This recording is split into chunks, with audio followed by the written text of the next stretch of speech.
की आज बात भारत ने एक ऐसा खतरनाक हथियार तैयार किया है जो दुश्मन के ड्रोन और रॉकेट को पलक झपकते ही खत्म कर देगा। उसकी रोशनी दुश्मन का काम तमाम कर देगी। न बम चलेगा, न गोली और न ही कोई आवाज आएगी। बिना आवाज किए साइलेंट किलर दुश्मनों को खल्लास करेगा। इस घातक हथियार का नाम है integrated drone detection and interdiction system, जो लेजर वेपन सिस्टम है। यह ऐसी तकनीक है जो लेजर का इस्तेमाल कर टारगेट का खात्मा करती है। इस हथियार को डीआरडीओ ने तैयार किया है। इसके आने के बाद भारत किसी भी ड्रोन हमले को नाकाम करने में सक्षम होगा।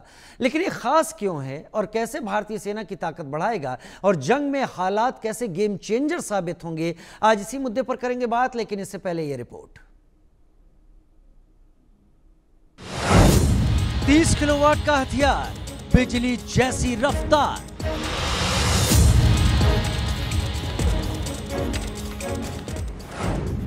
भीषण करेगा प्रहार, दुश्मन के खेमे में हाहाकार।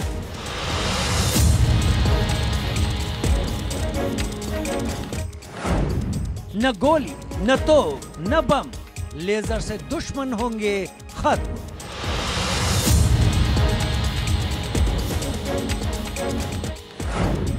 डीआरडीओ का लेजर वेपन, थर्रा जाएगा दुश्मन।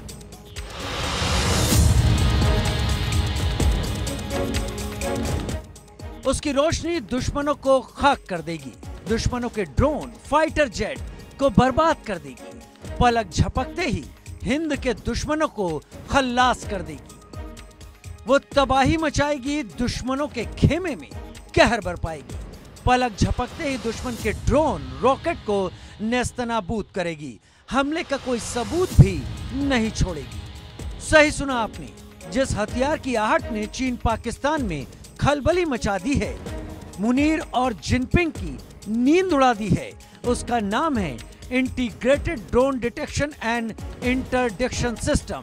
यह 30 किलोवाट का laser based directed energy weapon system है, जिसे डीआरडीओ ने पूरी तरह से स्वदेशी तकनीक से बनाया है। डीआरडीओ ने integrated drone detection and interdiction system MK2A का सफल परीक्षण कर लिया है। इस सिस्टम की खासियत है कि इसमें कोई गोला बारूद नहीं, कोई रॉकेट भी इस्तेमाल नहीं करना होगा, सिर्फ लाइट से अटैक होगा। साइलेंट ऑपरेशन यानी बिना आवाज, बिना धुएं के टारगेट को खत्म करेगा। इसकी एक और खासियत है कि ये निगरानी सेंसरों का प्रयोग करके दुश्मन के ड्रोन्स का खुद पता लगाने में सक्षम है। ये कम ऊंचाई वाले खतरों को सेकंडों में नष्ट कर सकता है।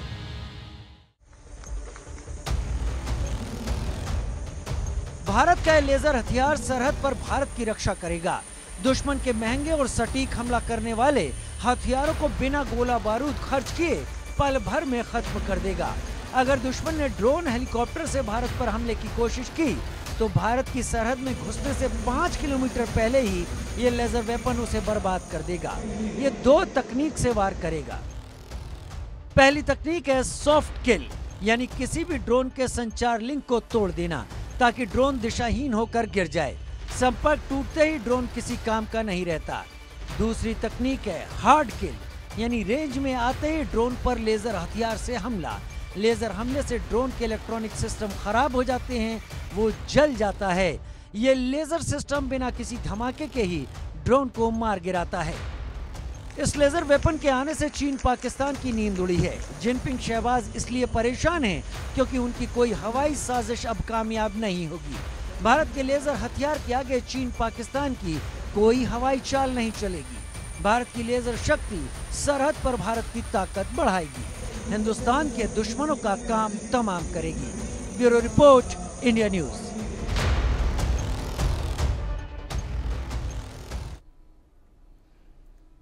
एक बड़ी मिसाइल, एक बड़ा विमान, फाइटर एयरक्राफ्ट, उसके जरिए अपने एडवर्सरीज या दुश्मन के ऊपर हमला करना और उसके टारगेट्स को खत्म करना, ये अब तक होता था। लेकिन समय के साथ बदलते दौर में लड़ाई के तरीके भी बदले हैं, जहां पर लेजर हथियार अब शायद फ्यूचर का हथियार होगा। हालांकि हमने इसे साइंस फिक्शन सीरीज या सीरियल्स में बहुत इस्तेमाल होते हुए देखा है। मेजर जनरल राजन कोचर मेरे साथ डिफेंस एक्सपर्ट के तौर पर इस वक्त जुड़ गए हैं, सीनियर डिफेंस एक्सपर्ट और वहीं wing commander retired S Sudhakaran, पूर्व अधिकारी, Indian air force, senior defence expert के तौर पर मेरे साथ जुड़े। आप दोनों का बहुत स्वागत है। मेजर जनरल राजन कोचर, ये साइंस फिक्शन तो नहीं है, मैं भी मानता हूं, लेकिन ये जो चीज जमीन पर उतर रही है इसे हमने साइंस फिक्शन में बहुत देखा है कि एक रे निकलती है और दूर पर जाकर किसी चीज को तबाह कर देती है। हालांकि अब तक इतने सालों में जब से हम देखते आ रहे हैं इन सारी सीरीज को, तब तक वक्त काफी हो चुका है और साइंस भी आगे बढ़ा है, एक्सपेरिमेंट्स भी आगे बढ़े हैं। इससे पहले हमने देखा था इसका कोई सफल एग्जाम्पल यूएस नेवी ने करके दिखाया था और उन्होंने एक टारगेट को लेजर के जरिए खत्म किया था। पहले तो ये लेजर की दुनिया, जैसे हमने, अगर मैं गलत नहीं हूं तो सीडीएस अनिल चौहान ने कहा था, हम पुराने हथियारों से फ्यूचर की जंग नहीं लड़ सकते। क्या लेजर फ्यूचर है? धन्यवाद राजीव जी, आपने बिल्कुल सही और बहुत अच्छी तरीके से आपका ओपनिंग नैरेटिव रहा है। टेक्नोलॉजी की लड़ाई है ये, और वॉर डॉक्ट्रिन आपके बदल चुके हैं। एक न्यू नॉर्मल की सिचुएशन आपके सामने है, और अगर इस न्यू नॉर्मल की सिचुएशन को आपको नजर करना है और दुश्मन की जो ताकत है उसको आपको खत्म करना है। देखिए, आज दुश्मन की ताकत क्या है? उसकी ताकत है उसके ड्रोन्स, उसकी मिसाइल्स और उसके हवाई जहाज। बिकॉज एयर वॉरफेयर का आज जमाना है। ग्राउंड ऑपरेशंस आपके बाद में शुरू होंगे, और जब आपके ग्राउंड ऑपरेशंस भी शुरू होंगे उस टाइम भी एयर एक्टिव रहेगी। तो इसीलिए मेरा ये आपका मानना है कि इस टेक्नोलॉजी को आज की डेट में चाइना के पास है, रशिया के पास है, अमेरिका के पास है, इजराइल के पास है और ग्रेट ब्रिटेन के पास है। ये खाली 5 देश है वर्ल्ड में जिनके पास डायरेक्ट एनर्जी वेपन्स, हम इनको बोलते हैं, जो आपके लेजर आपको गाइड करते हैं।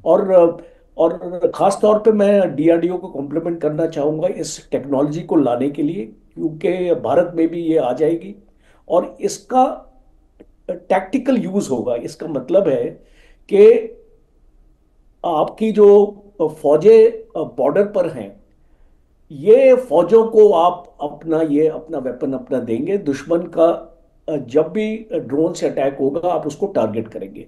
तो जो इसका एडवांटेज क्या है, आपको स्ट्रेटेजिकली एडवांटेज क्या मिलता है? एक लो कॉस्ट ऑप्शन है, क्योंकि अभी आप एक मिसाइल फायर करते हैं या आप एक रॉकेट फायर करते हैं एक ड्रोन को गिराने के लिए, एक मिसाइल अगर फायर करते हैं तो तकरीबन आपका $1 मिलियन का इसमें खर्चा आ जाता है जब आप अपनी आकाश मिसाइल की बात करते हैं। इसीलिए मेरा ये मानना है कि कुछ लीटर आपका फ्यूल लगेगा और ये मिनटों में आप टारगेट को ध्वस्त कर देंगे। 5 किलोवाट के आपके लेजर इंटीग्रेट होंगे इसमें, और एक मोबाइल ट्रक में माउंटेड रहेंगे। और ये जो ट्रक है ये आप इसको कहीं पर भी मूव कर सकते हैं। 3.5 से 5 किलोमीटर दूर आपकी रेंज में जैसे ही ड्रोन आएगा, ये जो आपका माउंटेड सिस्टम है इसके पास डिटेक्शन और ट्रैकिंग है, एक इसके पास रडार है, इलेक्ट्रो ऑप्टिकल इंफ्रारेड सेंसर्स को इस्तेमाल करता है, और ये जैमिंग आपका रेजिस्टेंट है। इसका मतलब कि इस दुश्मन के जो इलेक्ट्रॉनिक वॉरफेयर के मेजर्स हैं, ईसीसीएम, वो इसको जैम नहीं कर पाएंगे और ये इसका सर्वेलेंस 5 किलोमीटर दूर से अपना कर पाएगा। और जैसे आपने सॉफ्ट किल और हार्ड किल की बात करी, इसमें सॉफ्ट किल का भी आपके पास इसको जरिया है कि आप उस ड्रोन को जैम कर सके और उसको इनफेक्टिव कर सके। और अगर आपका सॉफ्ट किल काम नहीं करता है तो आपको एंगेजमेंट में इसको हार्ड किल, आपकी लेजर जो बीम है वो ड्रोन के फ्रेम को स्ट्रक्चरल अपने डैमेज करके उसको ड्रोन को नीचे गिरा देगी। और खास तौर पे लास्ट पॉइंट मेरा इंपॉर्टेंट है ये है कि इसका trial national open air range में हुआ है करनूल में, जहां पे डीआरडीओ ने इसको टेस्ट फायर किया है। और इस टेस्ट फायर में एक छोटा हवाई जहाज आपका फिक्स्ड विंग आपका एयरक्राफ्ट को मार गिराया गया है, और आपके 7 ड्रोन को नष्ट किया गया है।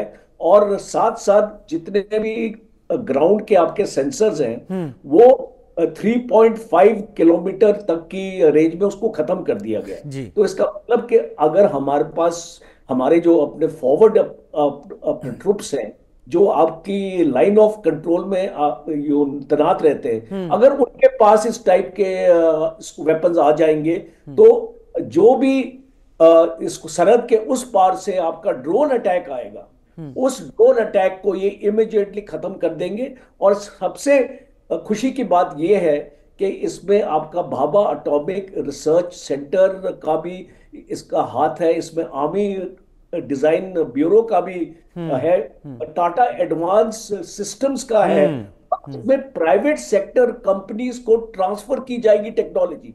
और ये मैं इस पे स्ट्रेस करना चाहता हूं, ये पहली बार डीआरडीओ टेक्नोलॉजी को ट्रांसफर करेगा और प्राइवेट सेक्टर कंपनीज को जो इसको मैन्युफैक्चर करेंगी, और जो आपको मैन्युफैक्चरिंग लाइसेंस दिया जाएगा, हजारों में ये आपके जो आपको मैन्युफैक्चर होंगे। तो आप इसको समझ सकते हैं कि जो हमारा 15,000 किलोमीटर का बॉर्डर है उसमें से 10,000 जो है विवादित बॉर्डर है, और वहां पे हमारी फौजें अपना तैनात है, चाइना की तरफ तैनात है, पाकिस्तान, ये दोनों हमारे बॉर्डर एड्रेस हो।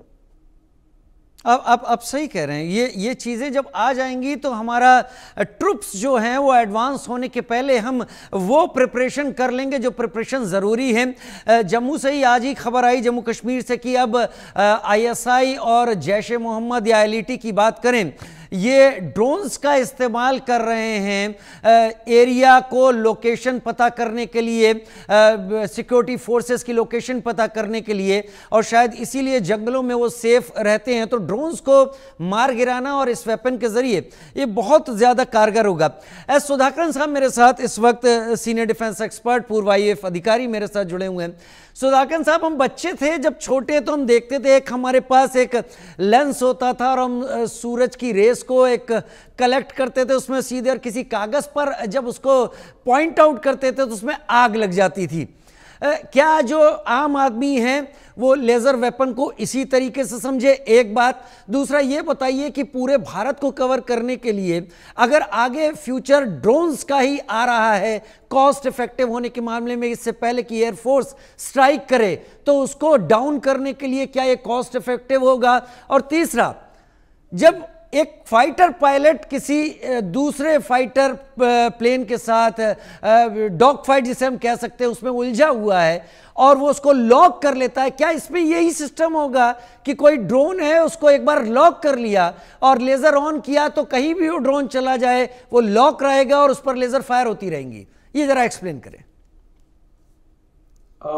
नमस्कार। देखिए, हमें इस टेक्नोलॉजी को थोड़ा बारीकी से समझना पड़ेगा, वरना हम कुछ भी मतलब निष्कर्ष पे पहुंच सकते हैं। देखिए, जब हम लेजर की बात करते हैं, ये एक डायरेक्टेड एनर्जी वेपन है। इसका मतलब ये हुआ कि हम एनर्जी को एक जगह पे केंद्रित करने की कोशिश करते हैं। इसमें क्या है कि जितना दूरी बढ़ता है एनर्जी डाइल्यूट हो जाता है, वो केंद्रित नहीं हो पाता। आपने ये देखा होगा कि इसका भी रेंज जो है वो लगभग 3-4 किलोमीटर के नीचे ही है। तो अगर आप युद्ध की दृष्टि से देखें, अगर दुश्मन 3-4 किलोमीटर तक पहुंच गया तो फिर आपकी लड़ाई खत्म है, आप ये समझ लीजिए। क्योंकि वो जो रणनीति जो अपनाएगा, वो उसको भी ये पता है कि आपने काउंटर सिस्टम्स लगा रखे हैं। जब ड्रोन आते हैं नंबर्स में आते हैं, और वो आजकल स्वार्म ड्रोन्स का कॉन्सेप्ट है। अगर उसके जो स्वार्म में अगर 1-2 ड्रोन अगर शिकार हो गए तो बाकी के ड्रोन्स एआई एल्गोरिथम से चलते हैं, तो उनको पता है कि उनकी सुरक्षा कैसे करनी है। और वेपन का अपना एक दायरा होता है, उस दायरे के बाहर जाके ये किल नहीं कर सकते। अगर आप व्हीकल माउंटेड की भी बात कर रहे हैं तो भी उसका एक छोटा सा लिमिटेशन है। यहाँ पे एयर डिफेंस सिस्टम जो है वो लेयर में ऑपरेट करता है। जैसे मिसाइल्स जो अभी हम यूज कर रहे हैं वो हम सिर्फ हेवी ड्रोन्स पे यूज करते हैं, हम लाइट ड्रोन्स पे यूज करते ही नहीं हैं। लेकिन लाइट ड्रोन्स जब स्टैंड ऑफ अटैक करते हैं उसमें ये कारगर साबित नहीं होगा, क्योंकि का जो रेंज है उस लेवल पे होगा ही नहीं। मैं आपको एक उदाहरण समझाता हूं। जब ऑपरेशन सिंदूर हुआ था तो हमारे फाइटर एयरक्राफ्ट भी पाकिस्तान के बॉर्डर क्रॉस नहीं कर पा रहे थे, ना किया था उन्होंने, क्योंकि जब बालाकोट हुआ था तो आपको याद होगा कि हमारी एक मिग 21 उस तरफ चली गई थी और एक पायलट वहां पे मतलब फंस गया। तो इसको मद्देनजर रखते हुए अभी हम स्टैंड ऑफ वेपन डिलीवरी करते हैं, मतलब उनके वेपन के रेंज से बाहर रहते हैं जी। तो ये जो क्लोज रेंज वेपन सिस्टम है ये आखिरी डिफेंस में काम आता है, ना कि ये युद्ध में हर वक्त काम नहीं आता। ये अगर सारे हमारे डिफेंस सिस्टम, देखिए हमारी मंशा ये है कि कभी भी एयर डिफेंस में एक कॉन्सेप्ट है near boundary of kill zone और फार बाउंड्री ऑफ किल जोन। हमारी ये एम रहता है कि हम दुश्मन के जो एयर प्लेटफॉर्म से जो अटैक पे आ रहे हैं उनको फार बाउंड्री को ही हम उसको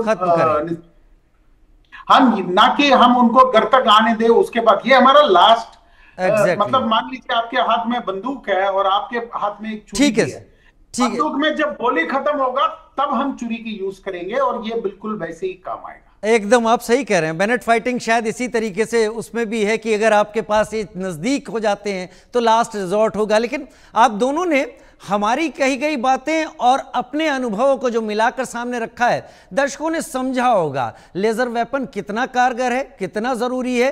फ्यूचर तो है, इसमें कोई डाउट नहीं, लेकिन आप सबके जो अनुभव हैं वो भी तय करेंगे कि इसका आगे किस तरीके से फोर्सेज में इस्तेमाल होगा। बहुत शुक्रिया मेजर जनरल राजन कोचर आपका और विंग कमांडर एस सुधाकरण हमारे साथ आपका जुड़ने के लिए।